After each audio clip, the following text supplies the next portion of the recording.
Early one morning in December, John had just led me into my box after my daily exercise, and was strapping my cloth on, and James was coming in from the corn chamber with some oats, when the master came into the stable. He looked rather serious, and held an open letter in his hand. John fastened the door of my box, touched his cap, and waited for orders. "Good morning, John," said the master. "I want to know if you have any complaint to make of James."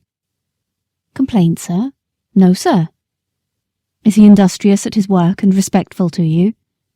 "Yes, sir, always."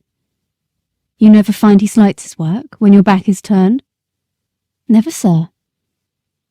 "That's well, but I must put another question. Have you no reason to suspect, when he goes out with the horses to exercise them, or to take a message, that he stops about talking to his acquaintances, or goes into houses where he has no business, leaving the horses outside?" "No, sir, certainly not, and if anybody has been saying that about James, I don't believe it, and I don't mean to believe it unless I have it fairly proved before witnesses. It's not for me to say who has been trying to take away James's character, but I will say this, sir, that a steadier, pleasanter, honester, smarter young fellow I never had in this stable. I can trust his word, and I can trust his work. He is gentle and clever with the horses, and I would rather have them in charge with him than with half the young fellows I know of in laced hats and liveries, and whoever wants a character of James Howard," said John, with a decided jerk of his head, "let them come to John Manley." The master stood all this time grave and attentive, but as John finished his speech, a broad smile spread over his face, and looking kindly across at James, who all this time had stood still at the door, he said, "James, my lad, set down the oats and come here.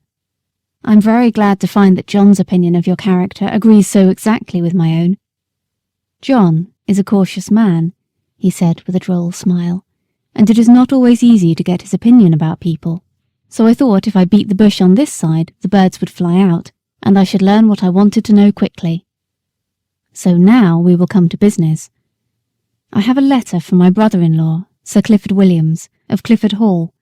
He wants me to find him a trustworthy young groom, about 20 or 21, who knows his business. His old coachman, who has lived with him 30 years, is getting feeble, and he wants a man to work with him and get into his ways, who would be able, when the old man was pensioned off, to step into his place. He would have 18 shillings a week at first, a stable suit, a driving suit, a bedroom over the coach-house, and a boy under him. Sir Clifford is a good master, and if you could get the place it would be a good start for you. I don't want to part with you, and if you left us I know John would lose his right hand." "That I should, sir," said John, "but I would not stand in his light for all the world." "How old are you, James?" said master. 19 next May, sir." "That's young. What do you think, John?"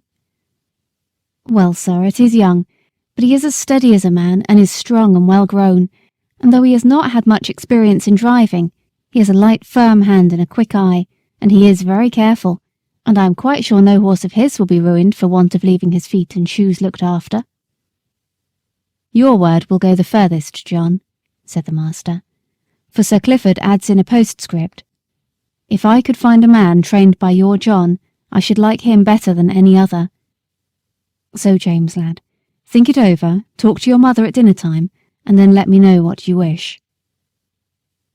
In a few days after this conversation, it was fully settled that James should go to Clifford Hall, in a month or 6 weeks, as it suited his master, and in the meantime he was to get all the practice in driving that could be given to him.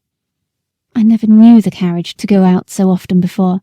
When the mistress did not go out, the master drove himself in the 2-wheeled chaise, but now, whether it was the master or the young ladies, or only an errand, Ginger and I were put in the carriage, and James drove us.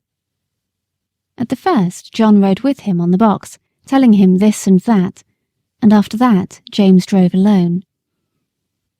Then it was wonderful what a number of places the master would go to in the city on Saturday, and what queer streets we were driven through. He was sure to go to the railway station, just as the train was coming in, and cabs and carriages, carts and omnibuses were all trying to get over the bridge together. That bridge wanted good horses and good drivers when the railway bell was ringing, for it was narrow, and there was a very sharp turn up to the station, where it would not have been at all difficult for people to run into each other if they did not look sharp and keep their wits about them.